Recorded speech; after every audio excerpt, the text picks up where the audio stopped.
What's up, guys? Welcome back. We are here with another guide in our series, God is Father, I Am Part of the Family. So super special guest this week. We've got Jagbo back with us in the living room. Yay! Welcome back. Maybe you can hear me better this time. Yes, you have to turn the microphone on. Alice over We've here. learned. So, yeah, last time Jake was here, we didn't turn the microphone on. It's fine. We're sorry. You probably don't even know that because your leaders were like, we can't hear that. We ain't even going to look at that. It's We funny. filmed a video that you couldn't hear. We're sorry. But anyway, welcome back, Jake. Thank you. So excited to have you back. Kick us off real quick. Fun fact about yourself. Make it the best one that you have. Go. I've got a lot of fun facts, but one that I think might top some of the other people's is I've actually had brain surgery, and they operated on my brain by going through my nose. Ew! Yeah, they went through my right nostril, and I went to the allergist some years later after my surgery, and he was like checking out. I had polyps in my canal or whatever, and he was looking at it, and he was like, whoa, did you have surgery? I said, yeah, I had brain surgery. I had, Cushing's disease that went through my nose. He was like, well, they did a really good job stitching you up. I'm like, so my, allergist is the only person who's actually seen the healed scar, but yeah. Fun. Interesting. Can't you kill someone that way? Well, the ancient Egyptians And they mummified people that way. Yeah. They went in there and Well, I'm glad that didn't happen to you on accident. egg-beatered their brain, I guess. Gross. Awesome. On that note, we're going to move right along. That's a really cool fun fact, though. We've had a couple of different medical fun facts, but that one beats Anthony's for sure. His was something about his foot. So, welcome back to the living room, Jake. Guys, we are continuing, I guess, not kicking off anything. We're walking through our series. Our big truth this week, we have the church is sacrificial. The church is sacrificial. So this is a verse, we're in Romans 12, that is super common. We talk about it a lot. We hear it a lot. But it is the Apostle Paul writing, and he says, I appeal to you, therefore, brothers, by the mercies of God, to present your bodies as a living sacrifice, holy and acceptable to God, which is your spiritual worship. And so as we've been talking about the church and what the church looks like, how the church lives, this is another thing that we see is that the church is sacrificial. And so we've got our three big ideas that kind of just help break this down for us. I'm going to go through those just real quick, and then Jake will kind of let you talk just practically, give us some examples of kind of how this fleshes out in our lives. So our big ideas, quickly, we've got number one, we worship with our hearts, minds, and lives. Hearts, minds, and lives. So that doesn't really leave anything out in that one. Second one is we use our gifts for the good of others. We use our gifts for the good of others. And then the third one is we love God's family over ourselves. So those kind of just frame our conversation for today. So Romans 12, worship is sacrifice. Just give us an example. How have you seen that play out practically in your life? Well, I think I've seen it a lot in my life, but most recently would be pursuing living overseas and all the things that entails. I think for my family, we have paid some costs to keep pursuing this. And for myself and for Holly, it's not that big a deal. But one day when you're older and you have kids and you see your decisions, your pursuit affecting them, it really changes how you think and do things. And a lot of times you'll want to shy away from sacrifice, but really what we see Scripture telling us to push onward and to keep going, and that Jesus is worth that. And so when we were overseas, my eldest, Elsie, struggled with spiritual warfare, nightmares, separation anxiety, all sorts of things. Eli, my son, regressed. He's 4 years old and regressed and was back in a pull-up, no longer potty trained. All of these things because of immense transition and all of these things in pursuit of something like this. And so that's kind of extreme. Most people probably aren't going to have that. But most recently in my life, that's what we've been dealing with this past year. And so that's just one way that we've seen it recently. Yeah, and so that's really good. So, I mean, that's hard. The stuff you're talking about is hard to deal with, and it would be so much easier for you to just be like, you know what, let's not. And some people, the world really would even say that you would be a better and more caring father if you were to not. Absolutely. Because it's like, well, this is bad for your kids. Why would you put your kids through this? So how do you navigate that in a time when it is hard and the cost is great? How do you keep pursuing a life of sacrifice? So I think one of the most fundamental things, and we say it all the time, because it's important, and that is none of this is going to be worth it if you're not in an abiding relationship with Jesus Christ. If you are not pursuing God and you are not filling your mind of things above, if you're not aligning yourself in sanctification, like becoming like Christ, then you're not going to desire the things that He desires. And it's only when you're doing that and when you're walking in obedience that you're going to make those choices to sacrifice. Yeah. And it's hard, but it's totally worth it. So that it's a simple thing to do, but it doesn't have simple implications. That's right. Yeah, that's kind of what I'm trying to say. But the pursuit of God, the pursuit of a daily time with Him, prayer life, fasting, I think we overlook that quite a bit. Fasting, prayer, Bible reading, like it's paramount in living a life that's sacrificial. Right. Because it helps you see your life rightly. That's right. It helps you see God rightly, and yeah, that changes everything. That changes everything. That changes everything. That's awesome. So one of our big ideas is that we love God's family over ourselves, and so that is a venue, I guess, that we see sacrifice play out.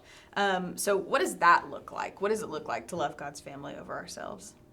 I think one really good example, just to like Jesus juke everyone, is Jesus. Because He literally left heaven, became man, and sacrificed Himself for all that would come to know and love Him. You know what I mean? So that's a pretty good example. And as Christ followers, we're called to follow in His footsteps and He modeled what we're supposed to do. That's right. And so it's hard. So practical. At launch, whenever we get back, Neighbors and Nations Week, it's going to be awesome. But when we're back at launch, and there are going to be new people here, we've had families join our church in COVID, like really crazy stuff has happened. Mm-hmm. There are going to be new kids there. There are going to be new things there. And to be honest with you, it's hard to go up and talk to new people. Just a real practical sacrifice for yourself. Do it. Go talk to them. Bring them in. Show them what it's like to be part of the family of God. Yeah. Show them what it's like to be a part of Tri-Cities launch. Mm-hmm. That's just one practical way. Pray for your friends. Like, a lot of times we get busy, caught up in things, and it is somewhat of a sacrifice of your time, of things like that, but it's totally worth it. Yeah, that's so good.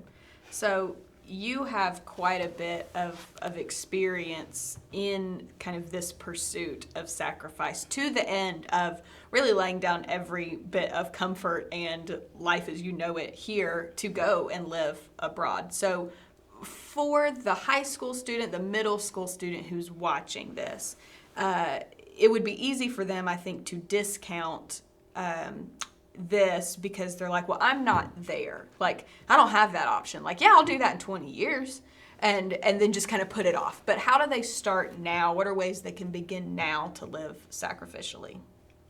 I think it first starts with the sacrifice of what you consider your own time in spending time with God. Mm-hmm. And, That's good. Going along with the workouts, doing all the things, plugging in, engaging in Bible study, prayer, all those things. And then I think other choices flow from that. I think practically you can those sacrifices start becoming, I don't know, easier is the word. Like, if you're not social, you're just not ever going to want to talk to somebody. But you'll do it because it's worth it. Well, it's a discipline. It's a discipline. Yeah. It's like a muscle. You train it. The more you do it, the more comfortable it gets. Right. Like, you might not ever be a professional bodybuilder, but if you lift weights all the time, you're going to get stronger. Yeah. And it's the same thing in the Christian walk, and it's the same thing in pursuit of holiness and pursuit of doing what the Lord is calling you to. And, the Lord's never going to not call you to make Him known. That's right. So like, That's right. if you're in doubt, like, chances are, Right. he's going to be calling you to make him known. Another thing is don't operate from a posture of apathy and silence. It is really easy to stand back and be silent, Yeah. and to go through the motions. But be active. Don't be obnoxious, but speak out. When you see things happening, when you hear conversations that you're in and it steers one way, gospel moment. Right. That's right. Character moment. Yeah. Stand up, take action. Hope that makes sense. Yeah. It made sense in my head. That's so good. And that right there, that is a next step for you. So as you're watching this, maybe you're sitting in your group right now, talk about those things. Right. Talk about the opportunities that you have in your daily life to sacrifice and to pursue that kind of life, and to pursue living as a part of the family that is sacrificial. Like, that is a sacrificial family. And so talk about those things. Maybe you're close enough with some of the people in your group that you can call out things, habits that they can lay down, or that people can call those out in you and help give you really practical steps to take of, this is something that you can sacrifice to help make Jesus known, or this is an opportunity, this is a way you can have this kind of conversation with someone else in your life. But have those conversations, because we're doing this, we're pursuing this together. So as we finish up, any closing thoughts from you? I have a couple. Okay. There was something I wanted to talk about You're not allowed earlier. to have a couple, just... Okay, I have a couple. So anyway, firstly, if you really want to see sacrifice modeled apart from Jesus, like, it's really easy to say Jesus modeled this, but then you're like, yeah, but he's God. Mm-hmm. Look and read missionary biographies. Look at a David Brainerd. Look at Adoniram Judson, William Carey. All of these guys, like, I'm telling you, remember those names, write them down, go get it. John Piper on Desiring God has a whole ton of free PDFs. He does a whole series on missionaries, and he has a whole section of 21 different missionaries on sacrificial ones. And David Brainerd, I just read it this past week, and he died at 29, worshiping God, serving Native Americans in the Northeast. And he had tuberculosis from the time he was early 20s. He died at 29. And he suffered from major depression, all these things. But it's an encouragement to see the saints that have gone before you and have modeled sacrifice. Yeah. So you might not hold yourself in that high regard, but neither did these people. They're just ordinary people. I'm just an ordinary guy. I'm just like you all.